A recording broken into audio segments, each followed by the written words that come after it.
we move to lesson 2, where we want to describe consonant sounds. Maybe just as to remind ourselves that we have sounds are divided into two, vowels and consonants.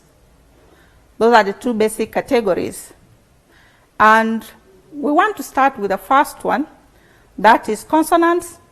And as we move on later, we shall look at vowels. So today, our focus is the description of consonant sounds. We want to look at when we pronounce, when we articulate consonant sounds, where are they produced? In other words, the place of articulation. Secondly, in which manner are these sounds articulated? In which manner are these sounds articulated? So we want to look at the place of articulation. That is, when we pronounce consonant sounds, when we produce consonant sounds, where are they articulated? What is the location of production? So place of articulation simply means the location where the constriction takes place in the production of sounds. Remember that consonant sounds are produced in different locations. So when it comes to major articulations, they can be divided into three. We have what we call the oral articulations. 2, we have the pharyngeal and laryngeal articulations. And 3, we have the nasal articulations. We shall look into detail at each one of these. Now, there is a diagram here to illustrate the different areas where, the different locations where these sounds are produced. We can see the nasal cavity, that is through the nose, the oral cavity, that is through the mouth, and the pharyngeal cavity that runs down after the velum. Those are the three main locations where production of consonant sounds takes place. So let's start with oral articulations. When we talk about oral articulations, these are articulations that take place in the oral cavity, which loosely is called the mouth. We go back to our picture again, to our diagram. We can see where the oral cavity is. So any articulations that take place in the oral cavity are known as oral articulations. And we want to look at these oral articulations in detail so that we get to understand when we speak, when we utter words, where are these sounds that we are using in our utterances produced? Where exactly? So we shall look at the first one, which we call the labial articulation. The labial articulation. Labial is drawn from the word lips. Now, labial articulation, these are the ones that use the lower lip as the active articulator. In the production sounds that are produced here, the lower lip is actively involved in producing them. So label articulations can be divided further into bilabials and labiodentals. Let's look at bilabials. Now, these are sounds that are produced when the lips come together. And we have 2 sounds produced here, 3 sounds here. And I will advise that you say them along with me so that you get the feel of the location. We have P as in pen. We have B as in book. And we have M as in Madison. Please observe my lips. Let me say the 3 words again. Pen, book, Madison. The initial sounds are said with the lips pressed together. Therefore, they are known as bilabial sounds. Then we have labiodentals. Dentals drawn from the word, of course, teeth. Now, for labiodentals, sounds are produced when the lower lip and the upper teeth come together. Lower lip, upper teeth. Let's observe how we say the following 2 sounds.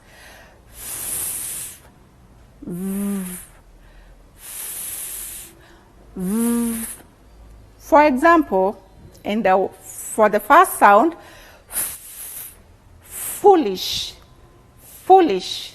You notice that the lower lip is in contact with the upper teeth. The second example for the sound is in the word van, van. You will have observed that my upper teeth come in contact with the lower lip. Therefore, these sounds are known as labiodentals. So under labial articulation, we have bilabials that are produced with the lips coming together. And secondly, we have the labiodentals where the upper teeth come into contact with the lower lips. Then number 2, we have dental alveolar articulation.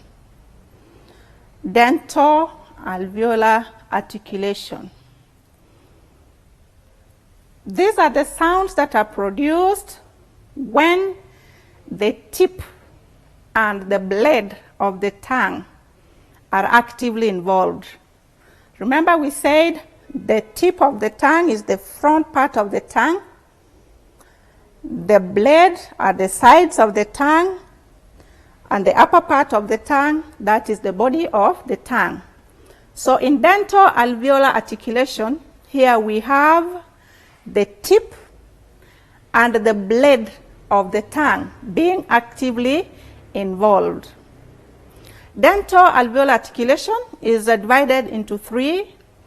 We have dentals, alveolar sounds, and post-alveolar sounds. Let's look at each briefly. So we start with the dental sounds.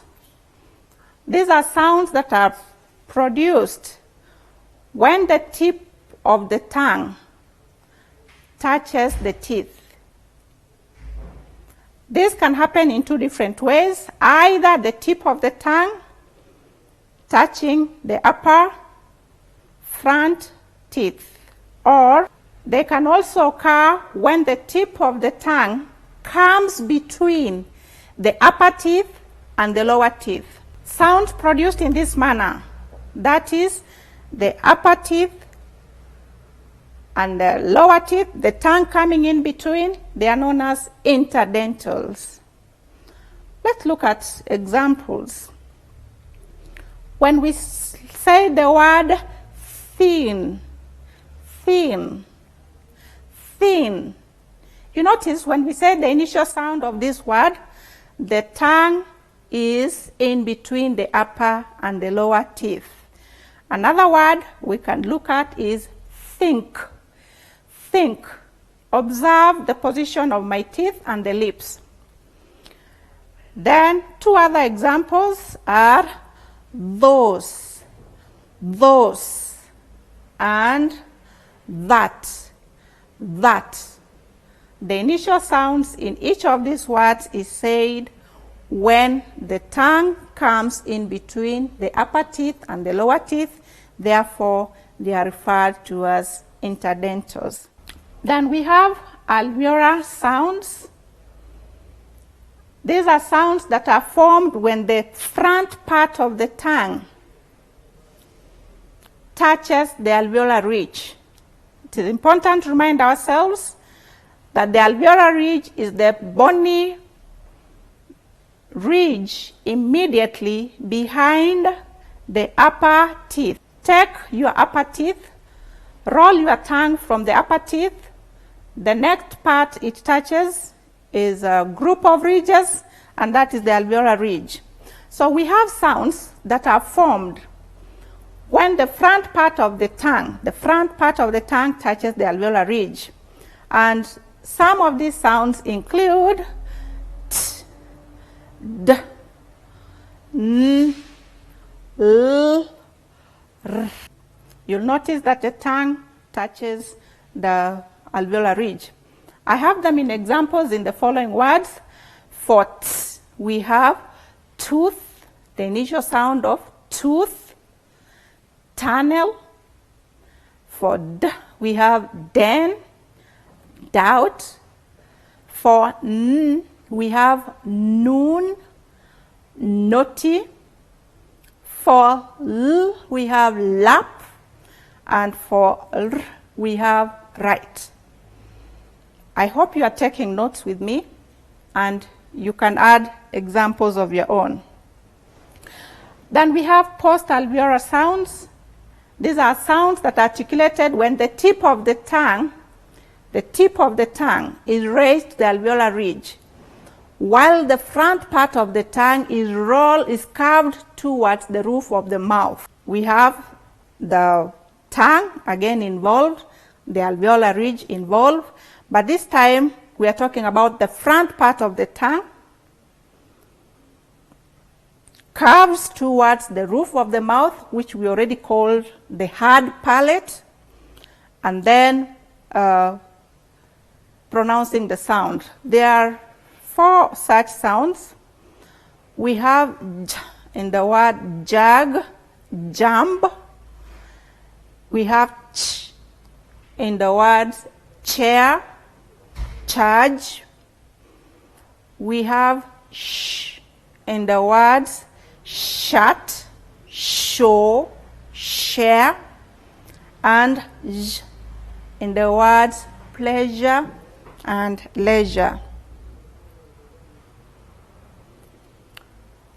Now, number 3, we have the retroflex palatal sounds. These are sounds that are produced with the sublaminar part of the tongue, that is the underlying part of the tongue, as the active articulator. And we have, under this, we have retroflex sounds, sounds that are produced with the tip of the tongue curled back towards the hard palate. The tongue curls back towards the hard palate. These are not found in English language, but are common in Indian languages. Then we have palatal sounds. We have palatal sounds. These are sounds that are produced when the front part of the tongue is raised towards the hard palate. Remember, in retroflex, it's the tip of the tongue that is rolled back. But in palatal sounds, it is the front part of the tongue that is raised up towards the hard palate. If we say the following two words, you will understand this. Yet, yell, yet, yell. These are palatal sounds. You'll notice that the front part of the tongue is raised towards the hard palate. Then we have velar, uvular sounds. These are sounds that are articulated with the back part of the tongue and can be divided into two. We have the velar sounds. These are sounds that are produced by raising the back of the tongue to the soft palate. The soft palate, as we have seen earlier, is also known as the velum. Such sounds include g and k. G, k. For example, for g, we have the word get, and for k, we have the word kettle, looking at the initial sounds. So the back part of the tongue is raised to the soft palate. Then we have uvular sounds. Again, these are not common in the English language, but they are mainly found in some languages like the Somali language, as shown on the screen. And this again will take us back to what we talked about phonology, that each language has got its unique way of organizing sounds so as to come up with utterances. You will notice that some sounds are in certain words and not in others. So the above discussion has majorly focused on oral articulations, and as you are at home, keep practicing, say the words aloud, and have a feel of where they are found. Then we have the pharyngeal and laryngeal articulations that are made in the pharyngeal and laryngeal activity. For the pharyngeal articulations, these articulations are formed on the walls of the pharynx. This is a long tube that I've said earlier is about 7 to 8 centimeters long. And we have the sounds there like that are pronounced here. Laryngeal articulations, these are formed in the glottis. The glottis, the larynx is also referred to as the voice box. The larynx articulations include glottal, the fricative ha, according to words like house, hat. And there's another sound there which we call the glottal stop, which when said sounds like a little cough. Then we have nasal articulations. These have their points of articulation, they're on oral cavity, and the nasal organ is only used as an air path or route.